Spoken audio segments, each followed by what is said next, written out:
Good morning, everyone. Morning.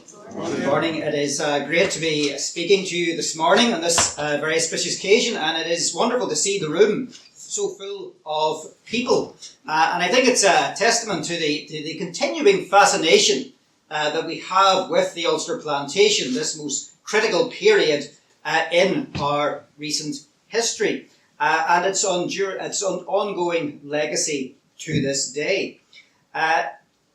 I was fortunate to have been taught by Bob Hunter at the University of Ulster. I first met Bob in September 1992 when I had enrolled in his course called something like Early Modern Ireland 1534 to 1691, something like that. And he was a fascinating character. First time I'd met him, and he would come into the room and he'd say things like, make sure you fill out this form in case you died and I didn't hear about it. Other examples of his black humour. But he was someone who was much loved by his students. He was exceptionally popular as a lecturer. In fact, you could almost say he was a victim of his own popularity. And in part that contributed in a way to the fact that he didn't produce more, but he still produced an awful lot. But he would lament about, I have 180 students and so only has 6 and things like that. But it was because so many people wanted to sign up to his course because he was such an exceptional lecturer. And I then went on to study his, it was this third year special subject, which was specifically on the plantation of Ulster. It might have been called Ulster Transformed or the Transformation of Ulster. And I did my undergraduate dissertation with Bob as well, and over the years that followed we had many adventures as we drove around northwest Ulster looking at old churches and castles and venturing into places where we maybe shouldn't have been going into and ignoring private keep out signs and all sorts of things like that. But he really was an exceptional individual, and it was my privilege to have known him. And it's my privilege now to say a few words about his contribution to plantation studies, which was immense. Now, Bob moved to Derry, to Magee College in Derry in the early 1960s, and around the same time, having graduated from Trinity College Dublin, he began to undertake studies into the plantation and its impact in Armagh and Cavan. You must remember at that time that the only other comparable study of the Ulster Plantation was that undertaken by T.W. Moody on the London Dairy Plantation. So Bob in many ways was, going into territory that had not been looked at to the same depth that other periods of Irish history had been up to that point. Bob continued his studies in Armagh and Cavan for quite a number of years. Now, for reasons that are still not fully known, when he submitted his thesis, it was not awarded the doctorate that it so richly deserved. Instead, it was awarded an M.Lit. Now, that was a grave injustice. It was fully worthy of being granted doctoral status. And there's no doubt that that did knock Bob in terms of his confidence. He'd been robbed of a PhD for, as I said, reasons that are still not quite clear. As a result, he never did publish his thesis in his lifetime. He did publish various essays arising from it, but he never published his thesis in his lifetime. However, after his death,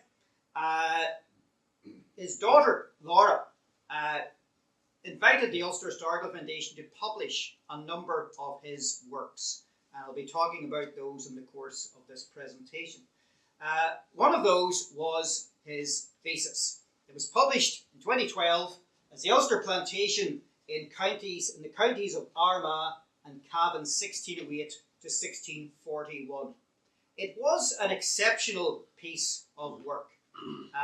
It showed Bob's clear mastery of the sources, his grasp of nuances, his ability to present complex subjects in a clear and easily understood manner.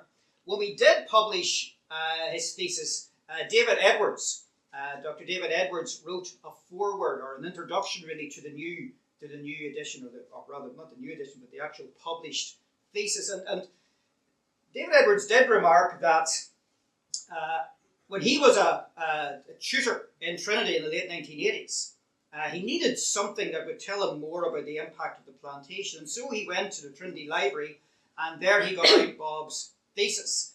And he noted that, he, looking back on that from 2012, he had 40 A4 pages of notes taken from that thesis, which helped to inform his own studies into the plantation period. And as for Bob's thesis, David writes that it was a revelation. I was struck by his detailed knowledge of the background of his English, Scottish and Irish protagonists, his careful scrutiny of the series of surveys commissioned by the government immediately before the plantation began, and throughout its subsequent development, his grasp of the various legal and extra-legal mechanisms that underpinned the plantation, and how they affected people's lives, from the greatest of the planters to the humblest of the tenants, and those that were made landless. And that was Bob's interest. It wasn't simply in the, you might say, the elite of the plantation. He was interested in the experiences of people on the ground, from the wealthiest to the humblest, from those in elite circles to those who were eking out a living precariously. Now, one of the great strengths of the thesis as well was this mapping. And my colleague Andrew Kane is going to talk about plantation maps in the afternoon, or mapping the plantation estates. But Bob had actually mapped out the distribution of lands under the plantation scheme in counties Armagh and Cavan, and got the Armagh slides on the screen at the moment. So he mapped them out as they were originally granted in 1610, and then how that ownership pattern had developed by 1641, the eve of the Rising. And he was very interested in looking at how things developed and in comparing the theory of the plantation with its actual practice. And the two were radically different. So that was Bob's thesis, an excellent study of the plantation in two counties.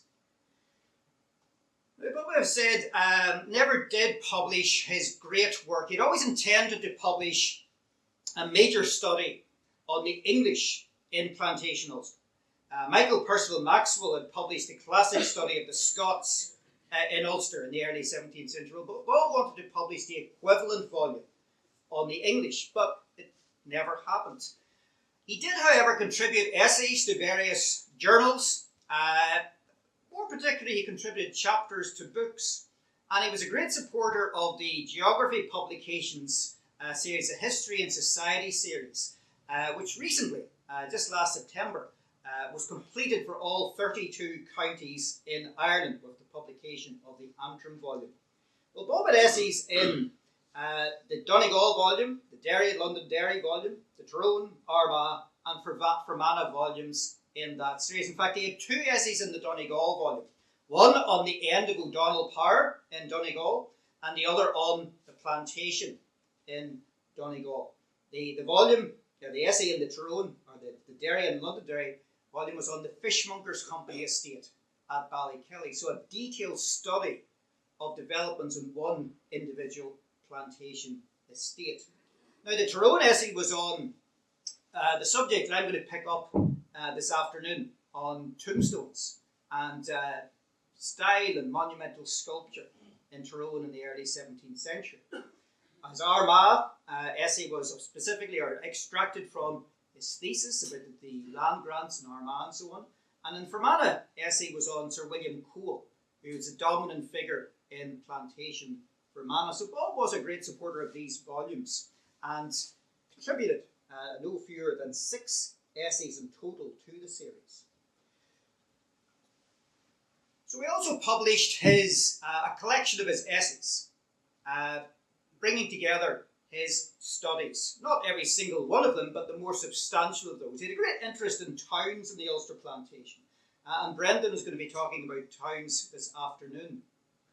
The volume included the History and Society essays, and some other works that he had produced.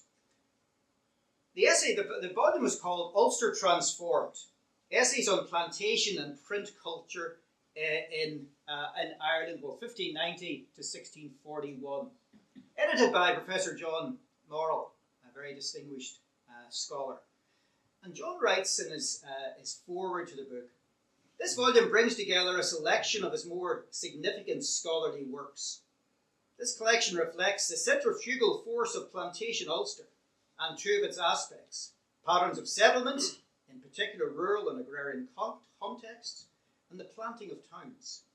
Both involve a strong sense of material culture and the physicality of the cultural engagement. And Bob was interested in getting out into the countryside and exploring places, actually visiting places.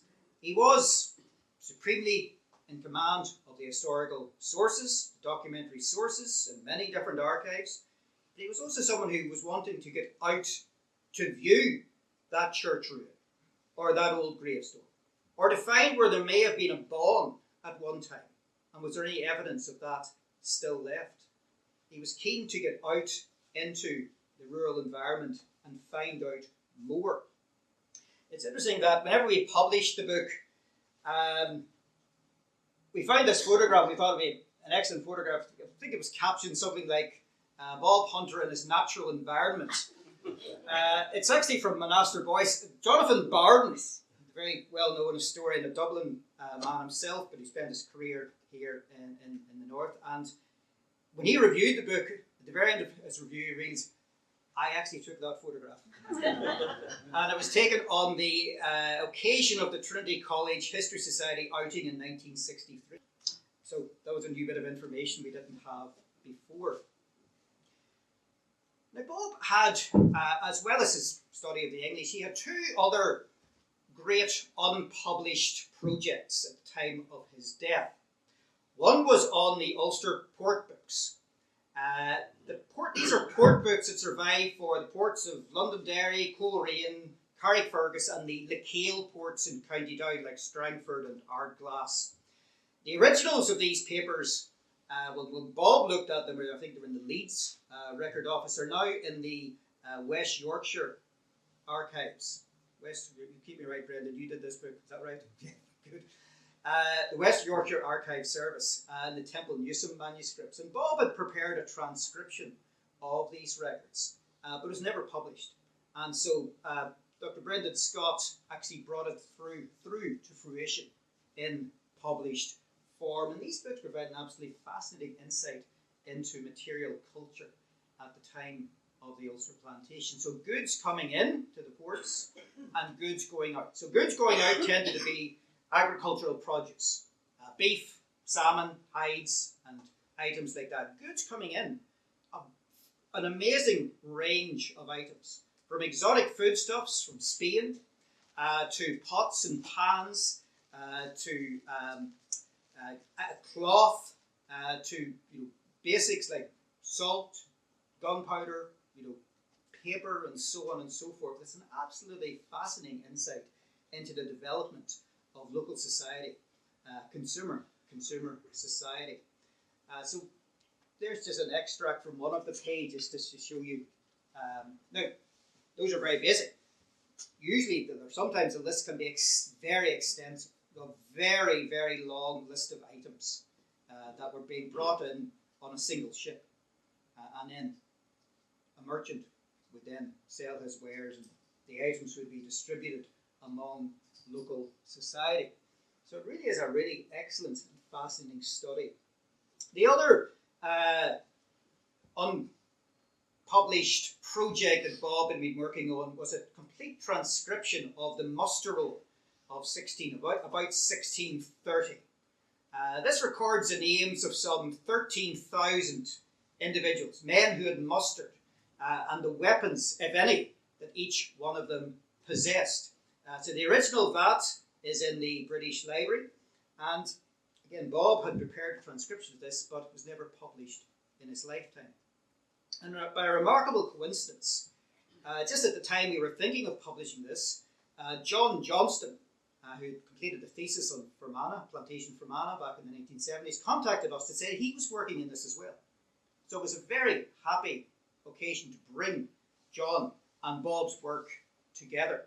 And we were able to publish this book, Men in Arms, the Ulster Settlers about 1630. And it's not simply a listing of the names.